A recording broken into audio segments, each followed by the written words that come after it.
ആകാശവാണി. നമസ്കാരം. പ്രത്യേക വാർത്താ ബുള്ളറ്റിൻ വായിക്കുന്നത് ഹരിഷ്ണ. കേന്ദ്ര ജീവനക്കാരുടെ ശമ്പള പരിഷ്കരണത്തിനായുള്ള 8ാം ശമ്പള കമ്മീഷന്റെ പരിഗണനാ വിഷയങ്ങൾക്ക് അംഗീകാരം നൽകി കേന്ദ്ര മന്ത്രിസഭായോഗം. സുപ്രീംകോടതി മുൻ ജഡ്ജി ജസ്റ്റിസ് രഞ്ജന പ്രകാശ് ദേശായിയാണ് കമ്മീഷൻ അധ്യക്ഷ. അധ്യക്ഷയ്ക്ക് പുറമെ ഒരു പാർട്ട് ടൈം അംഗവും മെമ്പർ സെക്രട്ടറിയുമാണ് കമ്മീഷനിൽ ഉള്ളത്. 18 മാസത്തിനകം കമ്മീഷൻ ശുപാർശകൾ സമർപ്പിക്കുമെന്ന് മന്ത്രിസഭാ തീരുമാനങ്ങൾ വിശദീകരിച്ചുകൊണ്ട് കേന്ദ്രമന്ത്രി അശ്വിനി വൈഷ്ണവ് പറഞ്ഞു.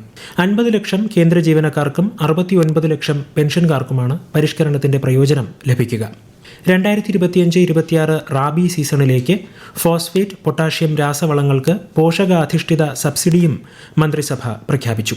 37,952 കോടി രൂപയാണ് സബ്സിഡി ഇനത്തിൽ നൽകുന്നത്. പുതിയ നിരക്കുകൾക്ക് ഒക്ടോബർ 1 മുതൽ പ്രാബല്യമുണ്ട്. ബംഗാൾ ഉൾക്കടലിൽ രൂപം കൊണ്ട മോൻത അതിതീവ്ര ചുഴലിക്കാറ്റ് ആന്ധ്രാ തീരത്തെ കാക്കിനടയ്ക്ക് സമീപം ഇന്ന് രാത്രിയോടെ തീരം തൊടും. 110 കിലോമീറ്റർ വേഗതയിലായിരിക്കും ചുഴലിക്കാറ്റ് കരയിൽ പ്രവേശിക്കുക. ആന്ധ്രാപ്രദേശിലെ മച്ചിലിപട്ടണം, കൃഷ്ണ, വെസ്റ്റ് ഗോദാവരി, പ്രകാശം, നെല്ലൂർ ഉൾപ്പെടെയുള്ള മേഖലകളിൽ ഇന്ന് രാവിലെ മുതൽ അതിശക്തമായ മഴയാണ് അനുഭവപ്പെടുന്നത്. തീരമേഖലയിൽ കർശന ജാഗ്രത തുടരുകയാണ്. ദുരന്ത സാധ്യതയുള്ള മേഖലകളിൽ നിന്നും ജനങ്ങളെ ദുരിതാശ്വാസ ക്യാമ്പുകളിലേക്ക് മാറ്റി.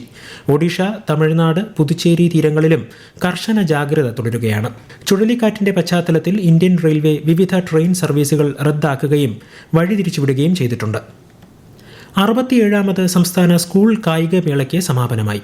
1825 പോയിന്റ് നേടി ഉജ്ജ്വല പ്രകടനം കാഴ്ചവെച്ച് ആതിഥേയരായ തിരുവനന്തപുരം ജില്ല സ്വർണ്ണക്കപ്പ് സ്വന്തമാക്കി. തൃശൂരും കണ്ണൂരുമാണ് 2ഉം 3ഉം സ്ഥാനങ്ങളിൽ. 20,000 വിദ്യാർത്ഥികളെ ഉൾച്ചേർത്ത് 8 ദിവസങ്ങളിലായി തലസ്ഥാന നഗരിയിലെ 12 വേദികളിൽ ഒളിമ്പിക് മാതൃകയിൽ സ്കൂൾ കായിക മേള സംഘടിപ്പിച്ച കേരളം മറ്റുള്ളവർക്ക് മാതൃകയാണെന്ന് ചടങ്ങിൽ മുഖ്യാതിഥിയായി പങ്കെടുത്ത ഗവർണർ രാജേന്ദ്ര അർലേക്കർ പറഞ്ഞു. 203 സ്വർണം, 147 വെള്ളി, 171 വെങ്കലം എന്നിവ നേടിയാണ് തിരുവനന്തപുരം ചാമ്പ്യൻ പട്ടം കരസ്ഥമാക്കിയത്. 2ാം സ്ഥാനം നേടിയ തൃശൂർ 892 പോയിന്റും 3ാം സ്ഥാനം നേടിയ കണ്ണൂർ 859 പോയിന്റും നേടി. രാജ്യത്തെ ആദ്യ ഡിസൈനർ സൂവായ പുത്തൂർ സുവോളജിക്കൽ പാർക്ക് മുഖ്യമന്ത്രി പിണറായി വിജയൻ നാടിന് സമർപ്പിച്ചു. സംസ്ഥാനത്ത് നടപ്പാക്കുന്ന പദ്ധതികളിൽ പ്രകൃതി സംരക്ഷണവും സുസ്ഥിരതയും ഉറപ്പാക്കുന്ന നിലപാടാണ് സർക്കാരിനുള്ളതെന്ന് മുഖ്യമന്ത്രി ചടങ്ങിൽ പറഞ്ഞു. പുത്തൂരിൽ വനംവകുപ്പിന്റെ 336 ഏക്കർ സ്ഥലത്താണ് ഏഷ്യയിലെ ഏറ്റവും വലിയ 2ാമത്തെ സൂ കൂടിയായ തൃശൂർ സുവോളജിക്കൽ പാർക്ക് തുറന്നത്. സന്ദർശകർക്ക് ജനുവരി മുതൽ പ്രവേശനം അനുവദിക്കുന്നതോടെ സംസ്ഥാനത്തെ വിനോദസഞ്ചാര സർക്യൂട്ടിലെ പ്രധാന കേന്ദ്രമായി ഇത് മാറും. സംസ്ഥാന ഡീലിമിറ്റേഷൻ കമ്മീഷൻ തദ്ദേശ സ്വയംഭരണ സ്ഥാപനങ്ങളിലെ വാർഡുകളുടെ വിഭജനം സംബന്ധിച്ച പ്രവർത്തന റിപ്പോർട്ട് സംസ്ഥാന സർക്കാരിന് കൈമാറി. തിരുവനന്തപുരത്ത് നടന്ന ചടങ്ങിൽ സംസ്ഥാന തിരഞ്ഞെടുപ്പ് കമ്മീഷണർ എ ഷാജഹാനാണ് ചീഫ് സെക്രട്ടറിക്ക് റിപ്പോർട്ട് കൈമാറിയത്.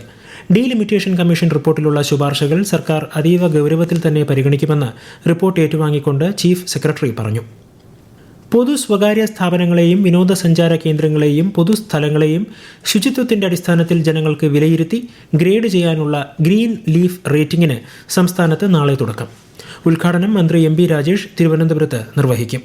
മികച്ച റേറ്റിംഗ് കരസ്ഥമാക്കുന്ന സ്ഥാപനങ്ങൾക്ക് പാരിതോഷികങ്ങളും അംഗീകാരങ്ങളും സർക്കാർ നൽകും. വിദ്യാർത്ഥികളിൽ ശുചിത്വ അവബോധം വർദ്ധിപ്പിക്കുന്നതിലേക്കായി ഏർപ്പെടുത്തുന്ന സ്കോളർഷിപ്പിന്റെ ഉദ്ഘാടനം മന്ത്രി വി. ശിവൻകുട്ടി ചടങ്ങിൽ നിർവഹിക്കും. കേരളം ഉൾപ്പെടെയുള്ള സംസ്ഥാനങ്ങളിൽ തീവ്ര വോട്ടർ പട്ടിക പരിഷ്കരണം നടപ്പാക്കാനുള്ള തീരുമാനത്തിൽ നിന്നും തിരഞ്ഞെടുപ്പ് കമ്മീഷൻ പിന്തിരിയണമെന്ന് മുഖ്യമന്ത്രി പിണറായി വിജയൻ. ദീർഘകാല കൂടിയാലോചനയും തയ്യാറെടുപ്പും ആവശ്യമായ പ്രക്രിയയാണിതെന്നും അദ്ദേഹം പ്രസ്താവനയിൽ പറഞ്ഞു.